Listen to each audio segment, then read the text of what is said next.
રાહુલ ગાંધીની કાર ઉપર થયેલા પથ્થરમારાના વિરોધમાં કચ્છ જિલ્લા કોંગ્રેસ દ્વારા ભુજના બસ સ્ટેશન ઉપર ચક્કાજામ કરવામાં આવ્યો। ઓલ ઇન્ડિયા કોંગ્રેસના ઉપાધ્યક્ષ રાહુલ ગાંધીની કાર અને કાફલા પર પથ્થરમારો અને નારાબાજીની ઘટનાના વિરોધમાં કચ્છ જિલ્લા કોંગ્રેસ દ્વારા ભુજ ખાતે મોટી સંખ્યામાં આગેવાનો કાર્યકરોએ આક્રોશ વ્યક્ત કરી જવાબદારો સામે કડક કાર્યવાહી કરવા માંગ કરી હતી।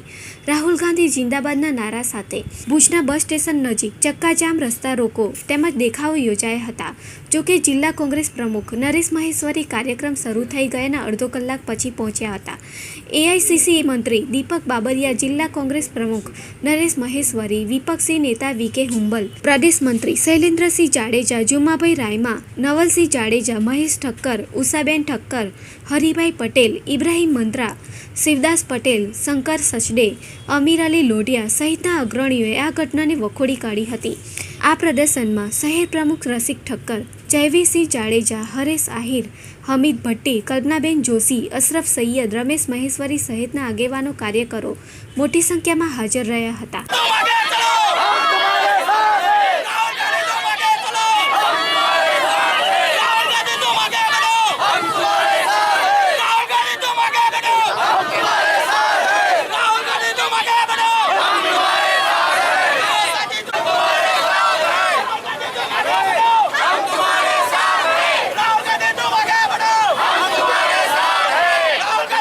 कांग्रेसना राष्ट्रीय उपाध्यक्ष आदरणीय राहुल गांधी जी जो गई काले गुजरात की मुलाकाते आव्या અને એમાં ખાસ કરીને જે પૂરથી પ્રભાવિત પરિવારો છે એમને સાંત્વના આપવા, મદદરૂપ થવા માટે અને જે એમની મુશ્કેલી છે એની પરિસ્થિતિથી વાકેફ થવા માટે જ્યારે ગુજરાતની મુલાકાતે આવ્યા અને એ મુલાકાત દરમિયાન ભારતીય જનતા પાર્ટીના ઇશારે કહી શકાય અને એવા પરિબળો જે રાહુલ ગાંધીજીની કાર અને કાફલા ઉપર હુમલો કર્યો, જે ઘટનાને અમે કચ્છ જિલ્લા કોંગ્રેસ સંપૂર્ણ ગંભીરતાથી વખોડીએ છીએ।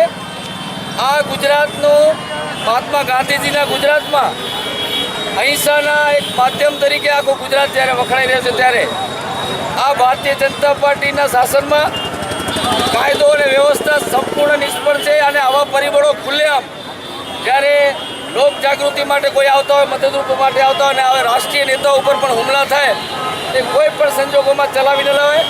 સમગ્ર ગુજરાતની સાથે કચ્છ જિલ્લા કોંગ્રેસે પણ આજે રસ્તા પર ઉતરી અને રાહુલ ગાંધીજીના સમર્થનમાં અમે આજે કાર્યક્રમ આપ્યો છે અને અમે ભારતીય જનતા પાર્ટીના શાસનને કહેવા માંગીએ છીએ કે માત્ર આ ઘટનાની એફઆઈઆર નહીં પણ એ ઘટનાના મૂળ સુધી પહોંચી અને ઉચ્ચ કક્ષાની તપાસ થાય અને આમાં જે કંઈ પરિબળો સંડોવાયેલા છે એની સામે કાર્યવાહી થવી જોઈએ એવી કોંગ્રેસ પક્ષે આ કાર્યક્રમથી અમે માંગ કરી રહ્યા છીએ।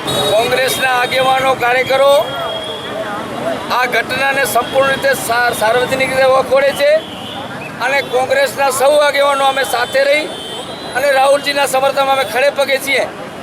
કોંગ્રેસના બ્લડમાં જેને કહી શકાય કે કોઈને નુકસાન કરવું કે ખોટી જાનમાલ મિલકતને હેરાન પરેશાન કરાવવા એવો અમારા ઈરાદો નથી હોતો।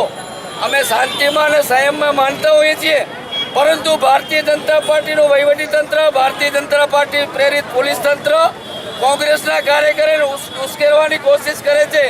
એ કોંગ્રેસનો કાર્યકર સમજે જ છે અમે હિંસામાં માનતા નથી, અમે પ્રતિકાર એટલે એ રીતે માનતા નથી, પણ લોકશાહી ઢબે અમારી લડત છે। એટલે કોંગ્રેસના આગેવાનો એકજૂટ છે અને સૌ પ્રતિકાર માટે અમે સક્રિય છીએ।